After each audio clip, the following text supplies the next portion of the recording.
Hello everyone. So today I'll talk about the Ashneer Grover. So he is my personal favorite shark. I don't know. जब shark tank season 1 चालू भी हुआ था, मैंने पूरा season देखा भी नहीं था. मैंने कुछ एपिसोड्स देखे थे, कुछ लाइक रील्स वगैरह सब देखा था. मेरे को अश्नीर ग्रोवर बहुत पसंद था. द वे वो कुछ फालतू बकवास नहीं, जो है एकदम सीधा स्ट्रेट. मेरे को बहुत सही एटीट्यूड सब बहुत पसंद आया था उसका. एंड द फैक्ट इज आज हम लोग उसके बारे में कुछ लाइक जानने की कोशिश करते हैं कि भारत, सबको पता है he is the founder of BharatPe, but now he has to resign. So उसके साथ हुआ क्या था. बेसिकली सबसे पहले we will go step by step. सबसे पहले व्हाट इज भारत पे, मतलब वो करता क्या है. सो हम सबको पता है हर एक शॉप में क्यूआर स्कैनर कोड होता है जिसके थ्रू अपन पेमेंट करते हैं. लाइक गूगल पे हो गया, पेटीएम हो गया, काइंड ऑफ थिंग. तो पेटीएम क्या करता था ना, पेटीएम अगर आप किसी को पे करिए, जो भी करिए, तो 2% चार्जेस लगते थे, जो कि ओनर को लाइक शॉप ओनर को देना पड़ता था. बेसिकली प्लेटफॉर्म फी ऐसा मान लो. अब जब भारत पे आया ना, भारत पे सेम कंसेप्ट पे बना. अब अश्नीर ग्रोवर बिजनेस मार्केटिंग वाला बंदा है, लाइक वो बिजनेस ग्रो करता है. ही इज नॉट दैट वो टेक वगैरह वाला बंदा नहीं है. तो उसका फाउंडर टेक वाला था, तो उन्होंने वो ऐसा सब बना लिया. अब द फैक्ट दिस फाउंडर ने भी ये सोचा, लाइक उसके पार्टनर ने, को फाउंडर ने, कि पेटीएम 2% चार्ज करता है, अपन 1% चार्ज करेंगे. But Ashneer Grover said that अपन कुछ नहीं चार्ज करेंगे. अब इससे फायदा क्या होगा, उनको कस्टमर के लिए ढूंढना नहीं पड़ा. उस सब शॉप में देखा गया कि अब जब तुम्हारा चार्जेस लगा ही नहीं, तो तुमको कोई चीज बेचनी नहीं पड़ रही है, उनका फायदा हो रहा है. ये इस तरह से वर्क करता था. एंड ये 0 से लेके ये 3.5 साल में ये 3.5 बिलियन कंपनी बन गई, जो कि पेटीएम पे इतने साल मिला के पेटीएम 17 बिलियन कंपनी का था. तो व्हेन इट स्टार्टेड ना, किसी को एक्सपेक्टेशन था भी नहीं, क्यों पेटीएम कितने सालों से बिजनेस में था. ये तो बस अभी बस नया आया है. But Ashneer Grover too free. तो जब ये चालू हुआ, अश्नीर ग्रोवर बहुत मेहनत किया. एवरीवन इज लाइक, जो भी अश्नीर ग्रोवर करता था, जिस हद तक भी जाना चाहता था, फाउंडर मतलब जो भी कैपिटल जिन्होंने दिया, एवरीवन वाज लाइक जो करना कर काइंड. लेकिन जब वो बहुत बड़ी करोड़ों की बिलियन की कंपनी बन गई, अब उनके पास कुछ खोने के लिए आ गया.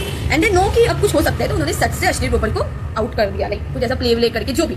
सो भाई अश्नीर ग्रोवर डिस्कस्ड कि लाइक क्या क्या चीज है which in order to like ध्यान रखनी चाहिए फाउंडर्स को भी, otherwise they have to face problem. So he has written a book named Doglapan. I hope most of you have heard about the book. I have personally planned to read that book. I will definitely read the next book which I will gonna read is दोगलापन. So उस book में he has discussed few points जो कुछ I will discuss with you now. कि the fact is ना, जब भी आप कुछ भी फाउंडर के साथ, कुछ फाउंडर वगैरह जो भी आप रहो, जब भी कुछ करो, अपना पोजीशन का हमेशा ध्यान रखो. ऐसा नहीं कि जो पैसे दे रहे हैं सब उसी की सब बात माननी है या फिर उसी को खुश करने में लगना है. अपना भी एक स्टैंड रखो. ये एक बहुत बढ़िया. और main Ashneer Grover face value पे जाता था, इंटेंट उतना नहीं सोचता था, तो उसमें भी रहो. लॉयल्टी बहुत इंपॉर्टेंट है. ही हैज डिस्कस्ड कि जब आपके पास अपॉर्चुनिटीज होती है ना, तो सब कोई आपके लिए लॉयल होता है.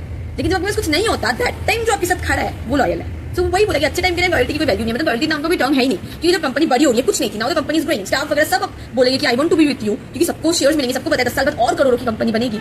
तो ही इज लाइक कि कोई लॉयल नहीं है. अगर जब कुछ नहीं है, दैट टाइम और तुम्हारे साथ है, दैट इज लॉयल्टी. सो ये discussed few of the like कि क्या बेटर है क्या नहीं है, समथिंग विच ही रिग्रेट और काइंड ऑफ थिंग. सो उस टाइम ही लाइक डिस्कस्ड कि money show the true character, the way everything happened. तो मनी की वजह से सबका कैरेक्टर पता चला है. जो भी उबर के साथ भी वही हुआ, फाउंडर को निकाल दिया गया. अब जब कंपनी $1 जो भी बन गई, उबर के साथ वो हुआ. और भी एक दो एग्जांपल्स थे, मोस्टली यही होता था, लेकिन तब इतनी अवेयरनेस थी नहीं. But he has written the book. I think you can go and read it. At least कुछ अवेयरनेस होगी, कुछ ध्यान में रखना चाहिए क्या क्या हो सकता है. मनी लेना इज नॉट इंपॉर्टेंट, फिर forming a successful business is not important. So ये रहा ज्ञान का बात. अब बैकग्राउंड अश्नीर ग्रोवर का. सो अश्नीर ग्रोवर ने पहले आईआईटी की, then he went to for doing MBA. उसके बाद he has been the CA. उसके बाद उसने कोटक बैंक में आफ्टर एमबीए उसने 7 साल तक काम किया, एक बैंक में. कैन यू इमेजिन, 29 ईयर्स तक तो उसने बस बैंक में काम करा बस. फिर उसके बाद उसने ग्रोफर्स में काम किया, जो भी ग्रोफर का सीएफओ था. देन भारत पे उसने किया at the age of 36. Can you imagine, at the age of 36 उसने भारत पे किया. जैसे अपन स्टडी करते हैं 18 से 22 कॉलेज, उसके बाद जो भी उसका भी सेम ही था. करते करते एट द एज ऑफ 36 उसने किया.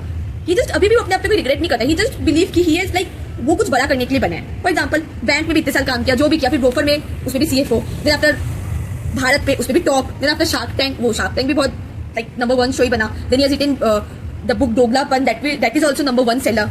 सो ये बहुत रेयर होता है, बहुत वेरी वेरी रेयर कि किसी इंसान के साथ लाइक जो वो करे वो सक्सेसफुली हो रहा हो. So courage is very important and the self belief is very important. So I just want you guys to like अपने ऊपर विश्वास रखो, डेडिकेशन से वो शिद्दत के साथ बस करते जाओ, देन सब अच्छा ही होने वाला है. एंड 36 पे उसने किया. You can do it now. बस start your thing and it will go. I hope. I want to discuss more of it, but right now I feel कि इतना काफी है. Thank you.